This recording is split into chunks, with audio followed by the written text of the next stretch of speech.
It's time for this week's episode of Brandon Sports Talk, featuring in-depth interviews from those who are trending in the world of athletics.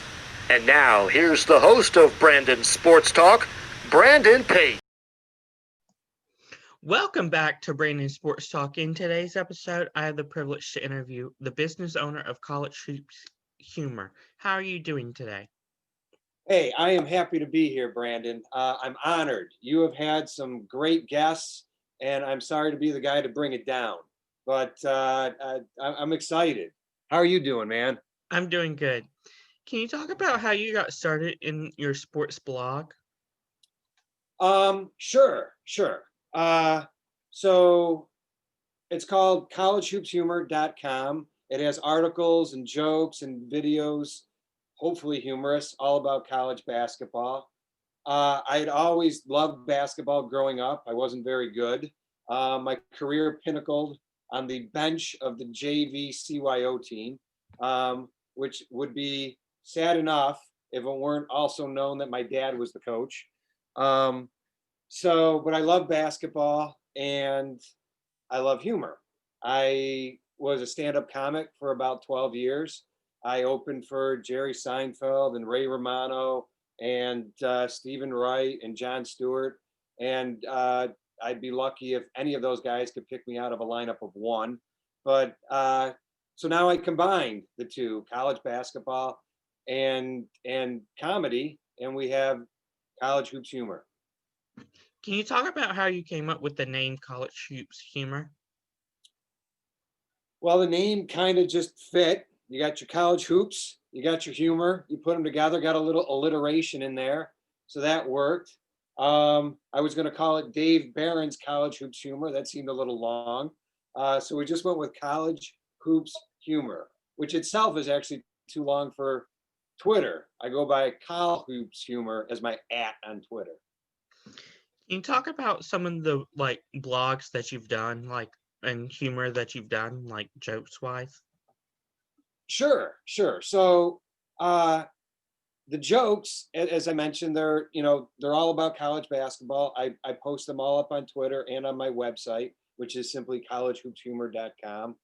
And when I was originally doing it, I started maybe 2-3 years ago doing this. I was focusing on kind of the minutia of college basketball and on specific individual teams. And I've learned that there's not really a huge market for jokes about like Southwest Missouri State or, UNC Wilmington. Or so I now try to focus on more of like the big news in college basketball, the big things that are going on. So like recently, here's one for you. The Power 5 conference leaders now want to split from Division I in all sports except basketball. I'm guessing all sports except basketball is their definition of football. Or I've severely underestimated their passion for fencing. There you go. So it's the things that are happening current in the news that seem to get the most hits on Twitter. Like, Wichita State may fire its coach for allegedly body slamming a player. Though I think there's another solution: recruit bigger players. So there you go. I made Brandon laugh. All right. And I got, I tell you what, Brandon, I'll do one. I've got 2 new ones. I'm going to post a new one on Friday. I will let you pick which one goes up. Are you ready? Sure. All right. So here's door number 1. Former Kansas player Silvio De Sousa assaulted an opponent with a chair and remains the focus of an FBI investigation. He's now seeking direction for his future. Well, which way is Leavenworth? All right, so that was number 1. Number 2, after 6 players tested positive for COVID, Toledo has decided to hit pause. Well, here's hoping they don't lose the remote. Do we have a favorite there? Number 1 or number 2? Let's go number 2. Number 2 it is. That's what we're going with tomorrow. All right. So I also write articles, which I know some people call blogs, but I write the articles, and I write for Basketball Times. I'm now the humor writer for Basketball Times, which is flattering because they have some incredibly accomplished writers. Dick Vitale writes for them. Bob Ryan writes for them. Dick Hoops Weiss writes for them. John Akers, he owns it and writes for them. You know, me with them, I kind of feel, I don't know, I know how Ringo felt now. So it's nice that they include my humor. And I've written different things. The first thing I wrote for them was my little story about how my family managed to survive despite the end of the NCAA tournament, because that's a big deal with my family. We actually have a little celebration on Selection Sunday, and things kind of kept going from there.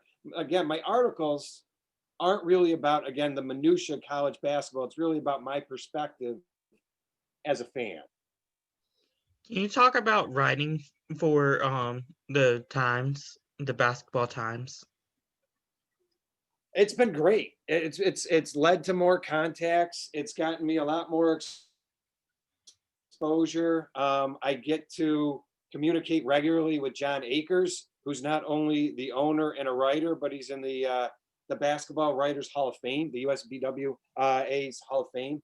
It's been great. I get the magazine, I open it up, my picture's in there, my name's in there, my writing's in there.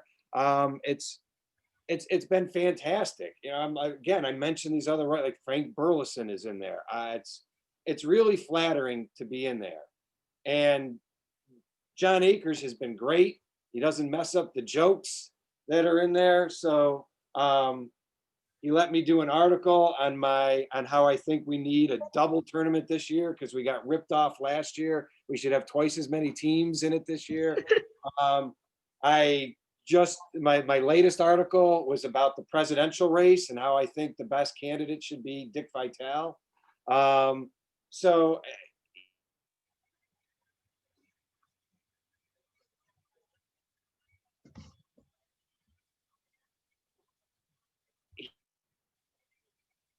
he lets me support. Can you talk? Are we there? Yeah. Can you talk about some of the plans for the future? So that's a good question. A question my wife would like answered. Because prior to all this, I was a lawyer with a semi-decent income. And I can tell you that the income of a college hoops humor writer is substantially less.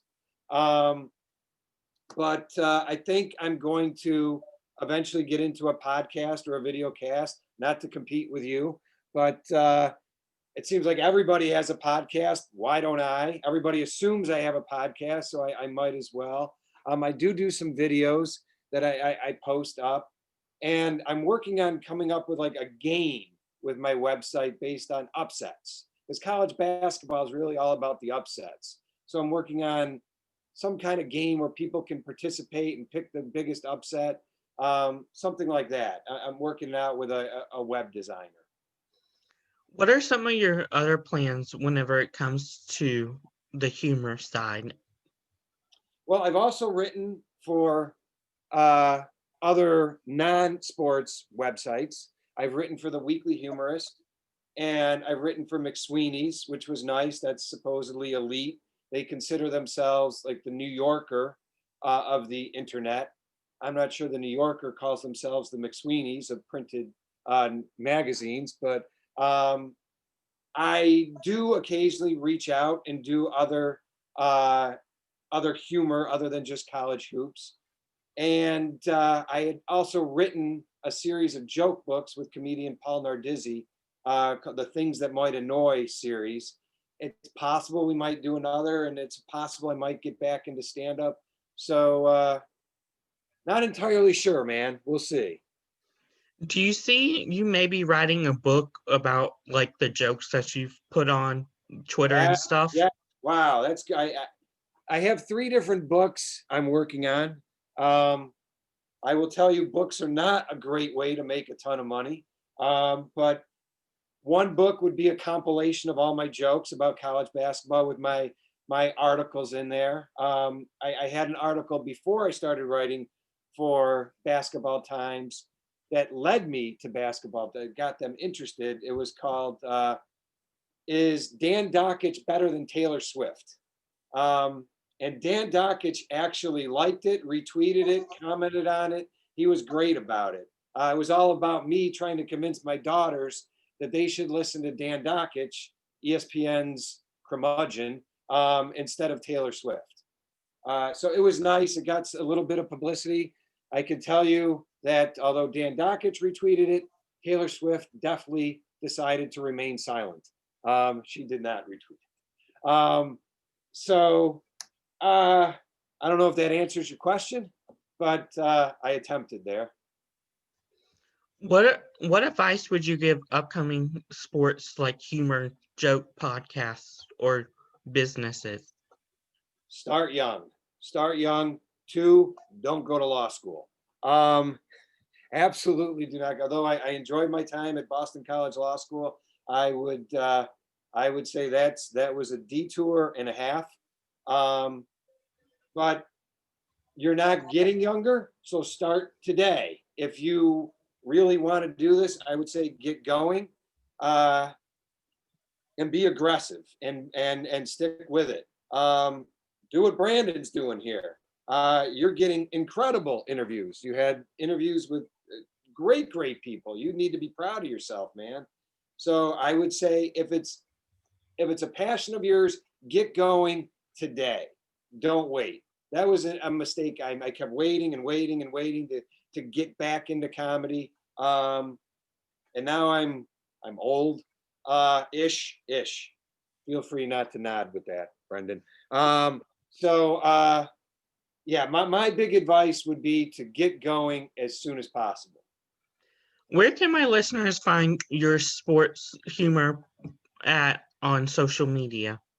All right, so I'm on Twitter at ColleHoops, COLL Hoops Humor.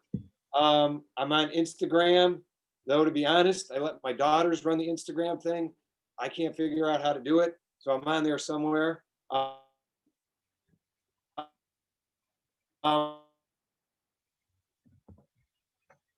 on, and you can find me, Dave Barrett, on Facebook too, and my website, CollegeHoopsHumor.com.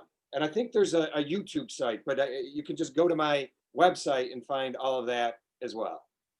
Thank you again, Dave, for your interview, and best of luck in your college hoops Hey, humor. you too, man. Good luck to you. You're top notch, really.